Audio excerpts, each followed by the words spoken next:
Hi, Misha here, and we've been working with that Phoenix ammo, and frankly, hadn't had this one out in a while. So let's try the Swiss PE90, the semi-automatic civilian legal version of the STGW90, STGW90. Export name SG550. I know you know this, but some may not.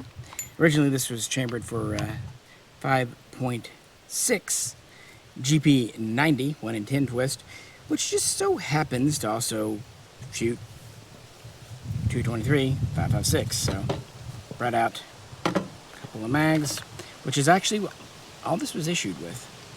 2 mags, at least originally, to the conscripts.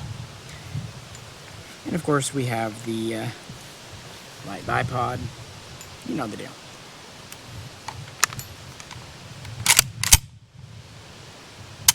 These are once very uncommon in America and are now common but still very expensive. So with that, if you could, please do like, share, and subscribe, and help us out on Patreon. And nothing more, we'll get to it and start off with the short mag of ammo here and see how she runs. Let's give it a go.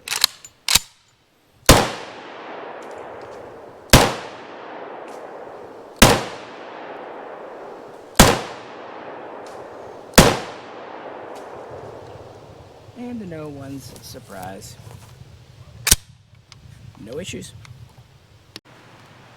Well guys, here on the swing, as it rains, this is just a musings video talking about a platform that I have, a decent amount of experience with and about. So I'm just gonna share some fun facts. Some you, I'm sure, do know, but some you may not.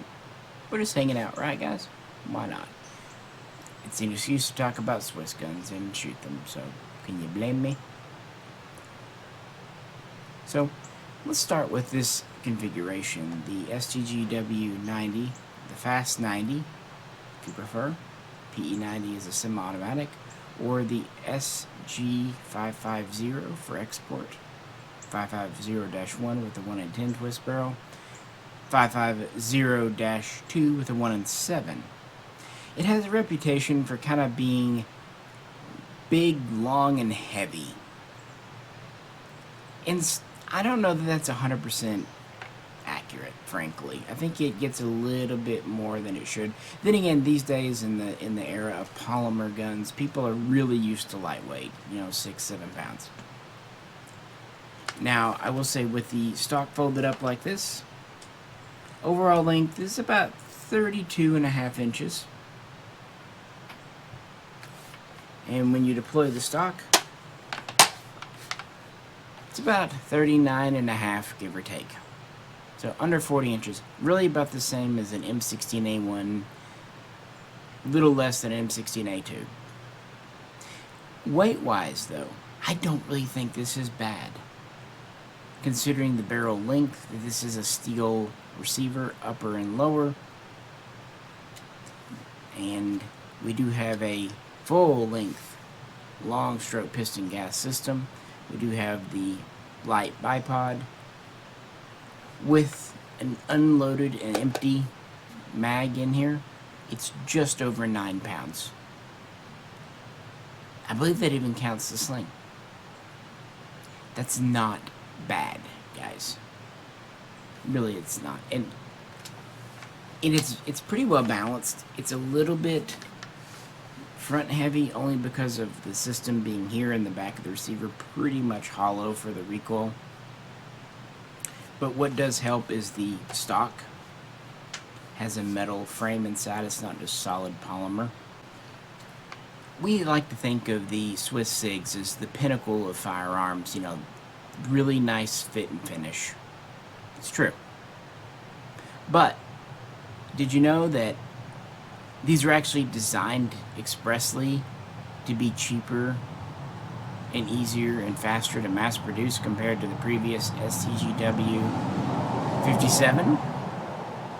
And you could actually see it when you start.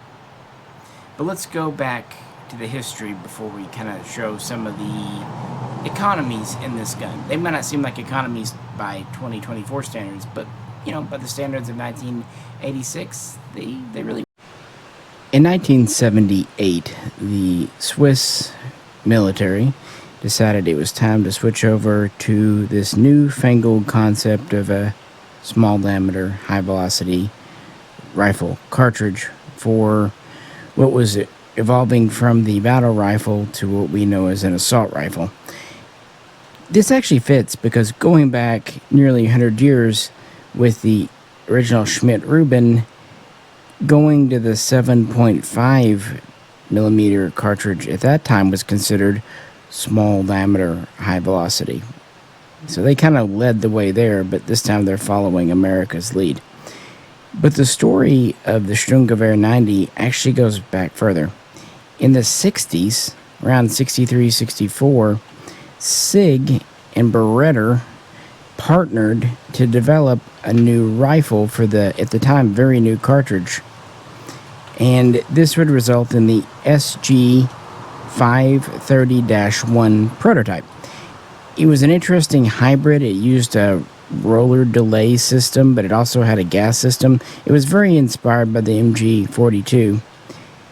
But the partnership wouldn't last long. In 1968, each company would go their own way, and each company would continue the design. This is how Beretta ended up with the AR-70 and the Italian military's AR-7090 that look suspiciously similar to what Switzerland has. Switzerland, SIG for their part, in the 70s would develop the 530 into the 540 series. And these were actually produced under license in France by Herein as a substitute standard until the FAMAS was fully ready to go, and but also be produced in a modified form in South America by Chile. But I digress. That gets us up to 1978. So SIG has the SG540, and it's pretty well evolved. So much so that it did see military use outside that country. But they weren't alone. Their major competitor was Waffenfabrik Bern, and their submission was the FC42. In fact, at this point, they didn't even know which cartridge they were going with. They had several small diameter. Keep in mind, Switzerland, nominally neutral, and that was the Cold War. Détente was kind of still in vogue, but would, kind of lessen in the 80s and things would heat up again. So they didn't just want to adopt 5.56 NATO, or for that matter, 5.45 Soviet. They wanted their own cartridge. But pretty quickly, they went with the cartridge we know as 5.6 GP90, which was primarily sponsored by SIG. And no surprise, the SIG rifle, which was just a more evolved design, won out over the Bern selection in 1983. The cartridge was first selected, and then the rifle. Switzerland was all set to order a couple of 100,000 of these, put them into adoption, but budget cuts and rejiggering of financing meant there would be delays. The rifle had passed trials and testing, but it would have to wait. And this was actually good. In 1984, SIG would evolve the 540. Well, specifically, the 541 was the full-length version they submitted for trials, and the 543 was the carbine or headquarters version they submitted. They would evolve these into the 550, the 550, and 551 because they had more time. Namely, they would improve the gas system, making it from stainless steel. They would go to a four-way selector with an ambidextrous switch. They would improve the shoulder stock and a few other just refinements of the design, and also refinements made to kind of economize production. So cool. And the very first guns were sent to the Swiss military in 1986 and would be delivered in small batches until they were officially type classified as the STGW90, and you guessed it, 1990, literally the last year or so of the Cold War. And then they would go into full rate production throughout the decade, and about 600,000, give or take, would be produced. So by the 1990s, the new SIG was finally seeing widespread adoption and service, but it had been fighting an uphill battle against the budget since its outset, and that only became more pressing after the end of the Cold War at the end of 1991. In fact, there were some major defense spending cuts in Switzerland, 94, 95, across all branches. And in fact, that's why the 551, the so-called headquarters carbine, which had been adopted as the STGW90K, never went into service as such. It passed trials, but they decided, you know what? We'll go with a one-size-fits-all. And this gun was designed to use new, modern manufacturing techniques, and the hope was it would be cheaper than the previous Sturmgewehr 57. So what did they do? Now let's try it on the light, and I do mean light, bipod.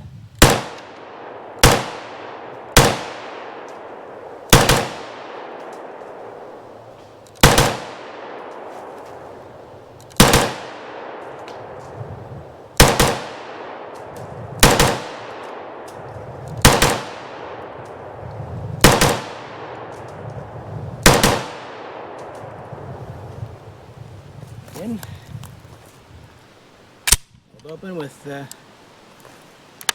no issues. Beginning with the receiver, which is the upper part of the gun, and the lower, which is the trigger frame.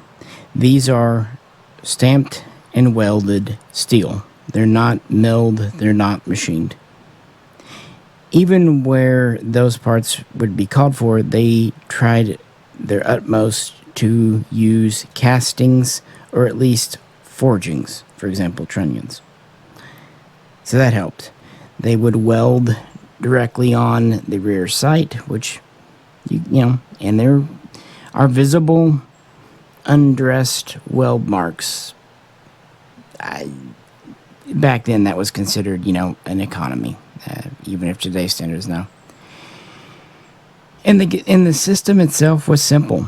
This is a reciprocating handle, 2 lug AK style rotating bolt, easy to machine, long stroke piston. When they went to the stainless steel, it's a very simple, effective system. The trigger group is a little more complicated than what you might expect, but it's still a lot easier to manufacture and maintain compared to previous Swiss guns. It really was. And of course, the furniture itself being made out of polymer. These are just simple molds here. They don't have heat shields inside. Same with the pistol grip. It's just a piece of plastic with a cap on the bottom. Now, as I mentioned, the buttstock, and this is the earlier whale-tail so-called stock, does have a metal skeleton,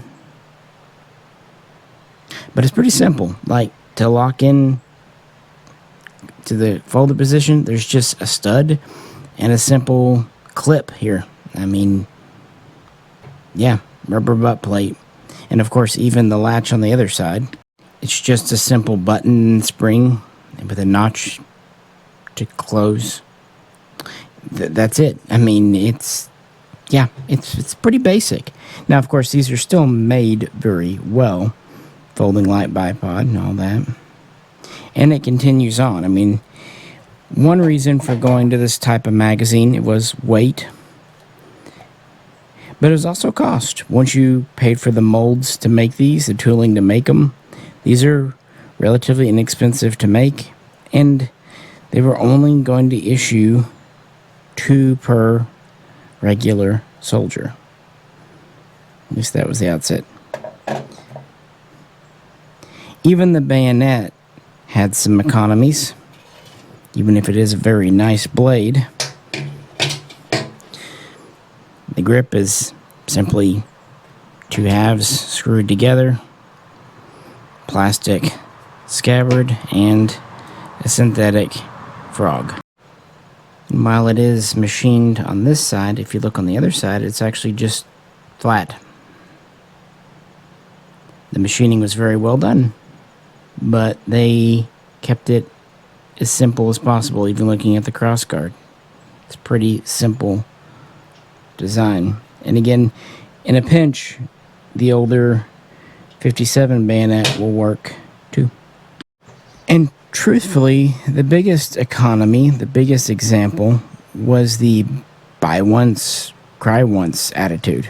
Switzerland's army then, and still today, although it has been modified, was a citizen army. Everyone served mandatory time and then could be called upon through the years. And of course, they took their rifle home, and they were given a box of 40 rounds of ammunition and 2 magazines. And the idea there was that was enough to get you to your local meeting place, your local depot, where you would be handed out orders and other equipment as necessary. So the 40 rounds were just to get you from your home to your unit.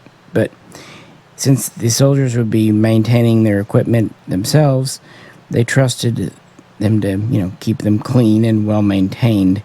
So the Swiss looked at the package, as most all militaries do. You don't just look at the absolute cost of the gun, you look at the lifetime cost.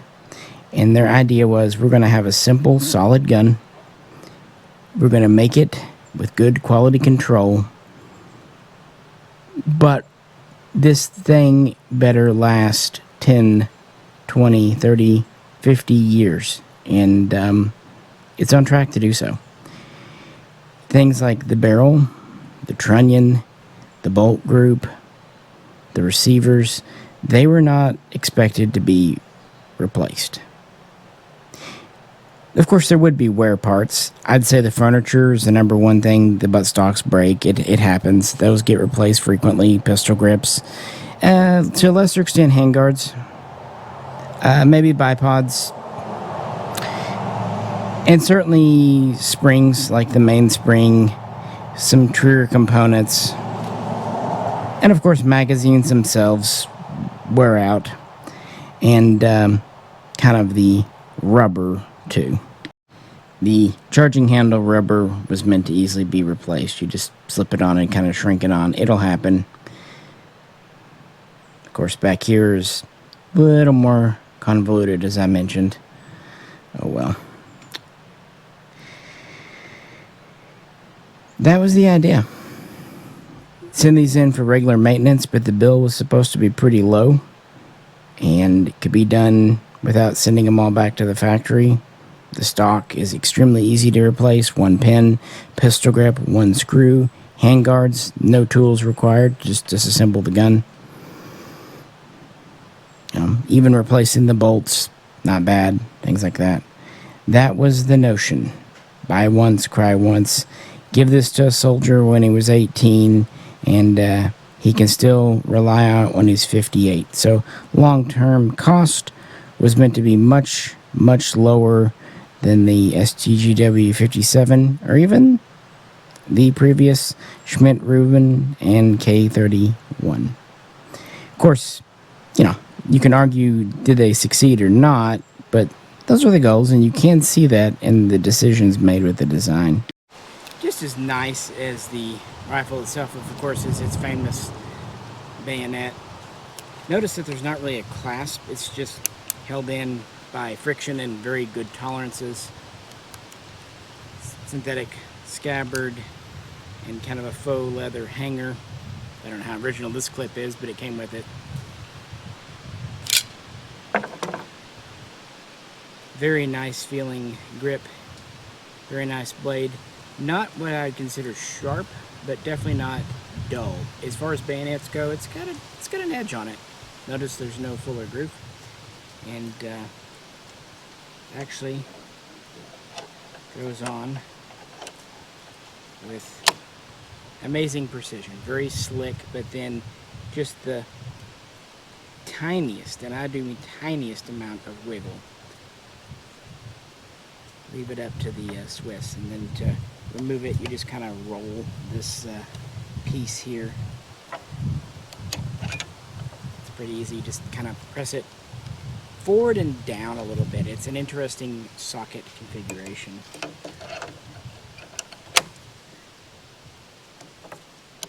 It shouldn't work as well as it does, including fitting in the scabbard.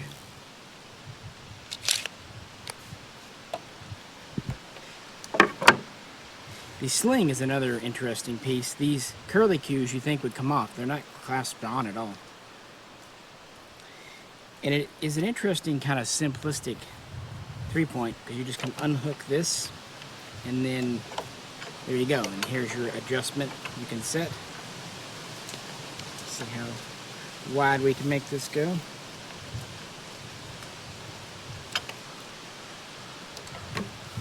Yeah. For a military sling, pretty normal. And then if you wanted to draw this up, you could almost stretch it here. And pretty compacted. And as you saw at the beginning, you can really do it if you don't have it adjusted. But it's just an interesting, simple, but very thoughtful way. You can even, in theory, hook it on the stock, but I would never use that. That's just a plastic hook. Personal preference, though. And of course, finally, if you have a scope mount, there are points here and here, dovetail style, to put it on, or you can just go with the classic Germanic iron sights. 4 positions here, plus a removable iris. Front sight can be set for elevation by the type of front sight you put on, but then easily adjustable for windage. And then it does have, of course, the flip-up night. And disassembly is very simple and easy. Taking the handguards off, you can even remove the bipod if you don't want it. It just slides off if you take your handguard off. And of course, the magazines themselves do couple together, jungle style. And of course, even though 20 rounds were the originals and kind of the only thing they had for about the first 10 years, these days they do make higher capacities, about 30 rounds, with and without the studs. And finally, you do have the folding winter trigger here. Trigger guard, I should say, and it can fold to either side, which makes perfect sense for this type of gun. Of course, you have a small storage compartment in the pistol grip as well. They really didn't use this for a cleaning kit. It was mostly a troop tag. I've also seen, especially on civilian guns, maybe a sight adjusting tool or an alternative iris put in there. It's just a small little storage compartment, just in case you might need it. The charging handle is rubber coated, upswept. It does reciprocate, so it can be used as effectively a forward assist. The only thing I think was maybe not as forward thinking, the rubber gasket here. This is riveted in. There's no good way to replace it unless you want to re-rivet. Which, you know, for military, I guess, isn't such a big deal. They have a tool for it. But it seems like they could have done something to make it livable, because rubber will rip, tear, wear out, you know, rot, or it's synthetic, I'm sure, not natural rubber. But that's the only gripe. But, what can you do? Nothing's perfect. And I've always thought the trigger on these, it's fine.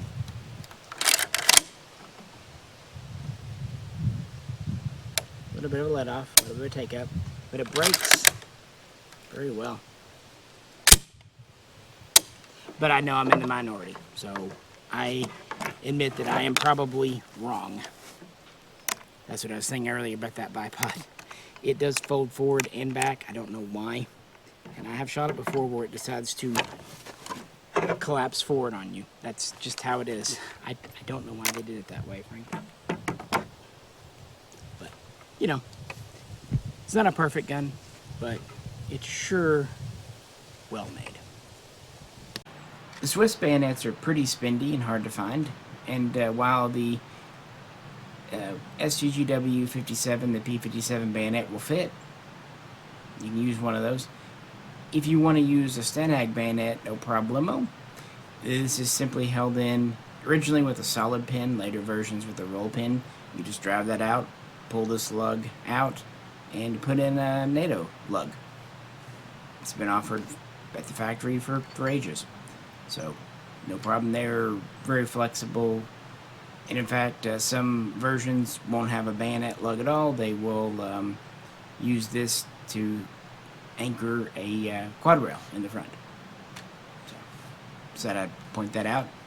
Just in case you couldn't find a Swiss bayonet, you can still put a pokey thing on here if you so choose. A bit more on the mags before we move on. They're actually kind of hard to find a pouch for, especially if you want it coupled. And there really is not a dedicated Swiss military magazine carrier for them. Some older carriers for the STGW57, even the K31 were modified. But I've found FAL pouches like this one, not all FAL, but ones like this leather, I believe it's Belgian, really does hold two of the standard mags very well. Coupled together, there's no divider in it.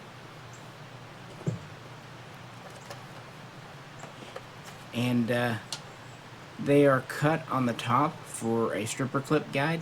Fun fact, there's actually two guides that Switzerland makes, one for Swiss clips and one for Stanag, NATO style clips. It's a Swiss for you, and they just pop apart and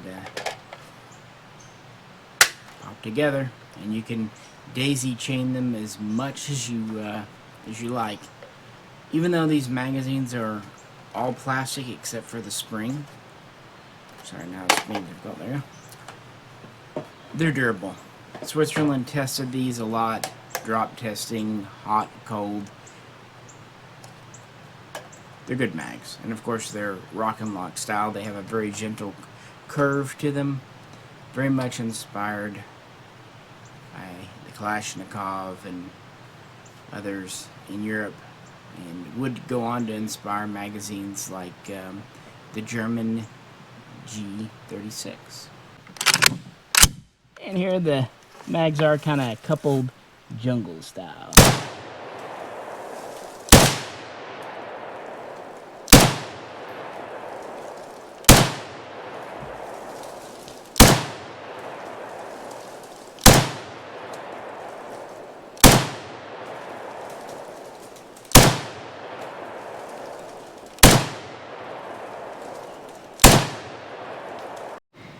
These have a pretty neat finish to the metal.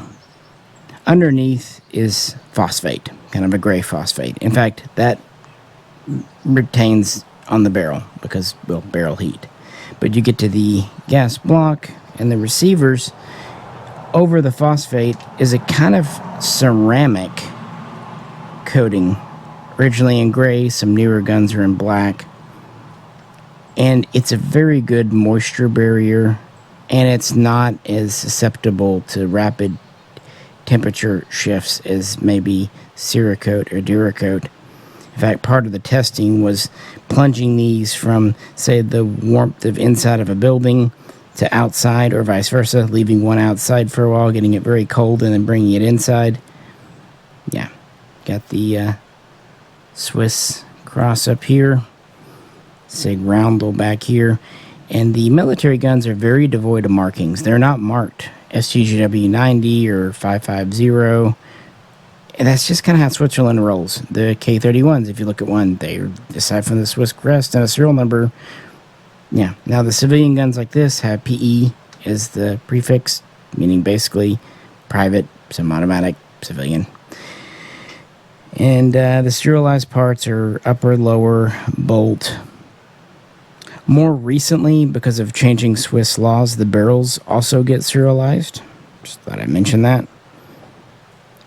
And more recently, some guns, especially in your crazy colors like FDE and whatnot, will have a very nice Cerakote finish that SIG does at the factory. And not just for civilians, but for military clients as well. Because this kind of ceramic was pretty well just in gray and black. I'm not saying only, but that was pretty much the prominent colors. The barrel of the SG550 series is quite something. It really is. This is the standard length. There are actually two minor variations of note, a 20.8 inch and a 20.7. The difference, the original ones like this one are 20.7. They're not internally threaded to accept a blank fire device for training. And the 20.8s, the newer barrels, are.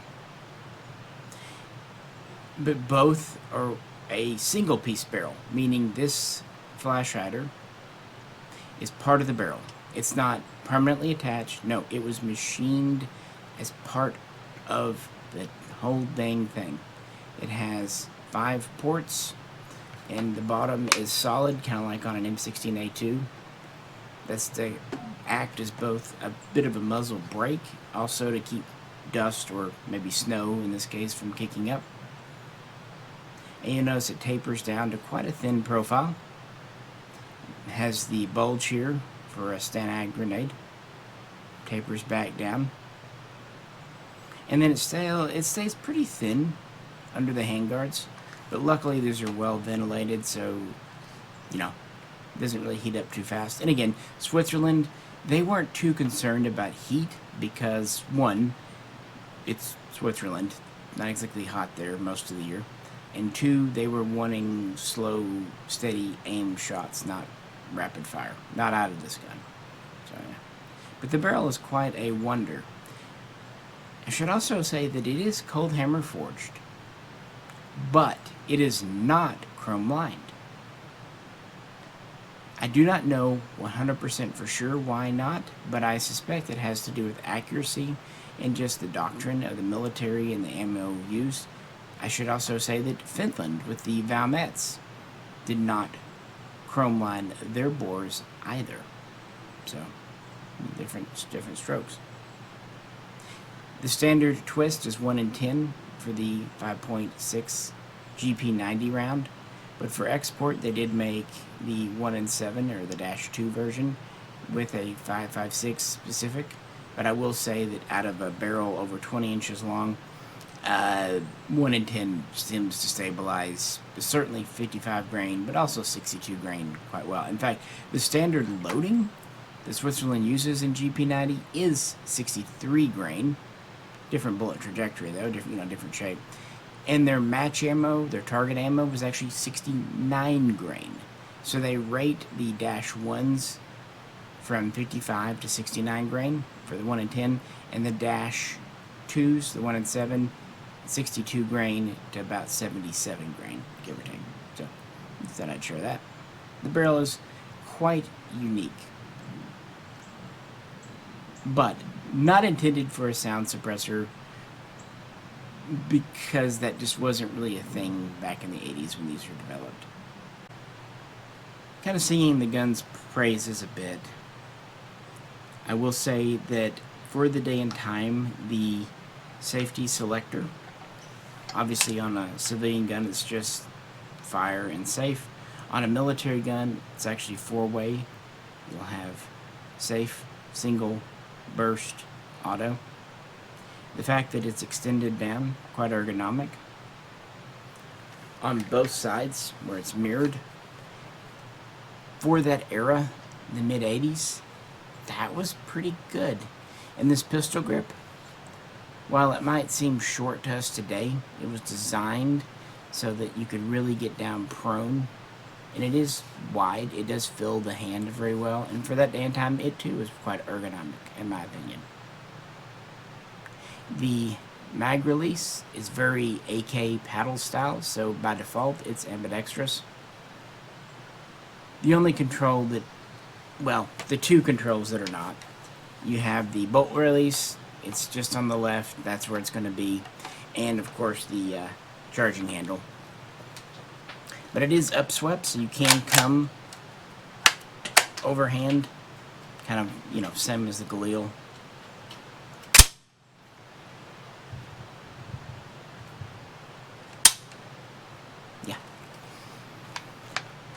So I think for the day and time, and of course the sights are quite fancy for what they are, and low profile again, so your head doesn't stick out. They really didn't want guys losing their noggins. And finally, it had an adjustable gas system. Originally a 2-position, standard and adverse. You know, of course, newer guns can have 4, and it's easy to clean and maintain. Part of the improvements made is they did that. So I really do think it was certainly, if not ahead of its time, it was cutting edge for when it was designed, in my opinion. One myth that's thankfully dying off about these is that the older 80s, 90s versions were somehow superior to what has come out over the last 10, 15 years. This is simply not true. They come out of the same factory in Newhausen, same building. Of course, workers change because people retire, move on. Let's try the PE90 this way.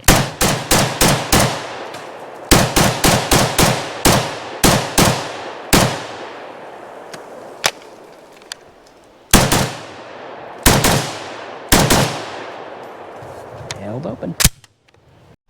The Swiss Army pretty much stopped ordering new full-length rifles in the late 90s, but they still have contracts with SIG to keep maintaining what they have. They have hundreds of thousands in inventory. On the other hand, they are still purchasing new 5.53s and 7.51s and other things, so it doesn't really matter. The name has changed a couple of times, like most companies after the Cold War. The quality is the same, you know. Lemons exist one way or the other, but no, these are good guns. So it doesn't really matter if you get an original made back when or one made today. You're getting a good gun. And this is a good time to pick one up because in the 80s, a very small number came in of the rifle, maybe 400, 450. In the 90s, there were a handful of band-era styles imported by DS Arms, but that was pretty much it for years. And then JDI brought over some 5.50 pistols and eventually PE90 pistols. But in more recent years, used guns have started coming in from various importers. Trident, I think BNT has done some, and so on and so forth. So these are more gettable than before. I'm not saying they're cheap, but they're cheaper. This gun is one of the very few that have come down in price overall. Pre-ban 5.50s were $10K, and the handful of PE90s that were here were $15K. Now that's dropped precipitously to, $5, maybe even less if the gun is a little on the used side. But it's expensive, but compare. And that's in 2024 bucks versus say 2014 or 2004 bucks. So it really has helped, in my opinion. So if you want one, get one, because they won't be, I know this is crazy to say, they won't be this cheap forever.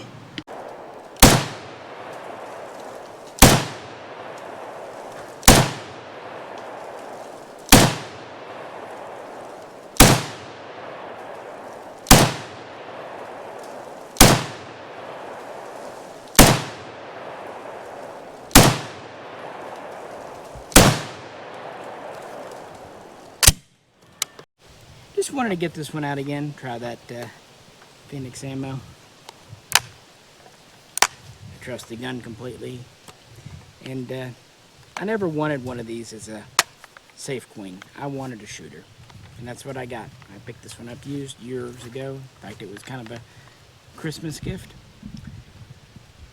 But I really like it. This is the iconic SIG SG550X gun. As I've said in previous videos, the 5.51 is probably my absolute favorite to shoot. And the 5.53 is probably the most popular right now, especially the SB, the Commando variant. And they each have their place. The 7.51 is nice. But if you're only going to have one, 5.50 PE90 really has to be it. And if you do buy one, just pick up some extra mags when you can. They're not cheap,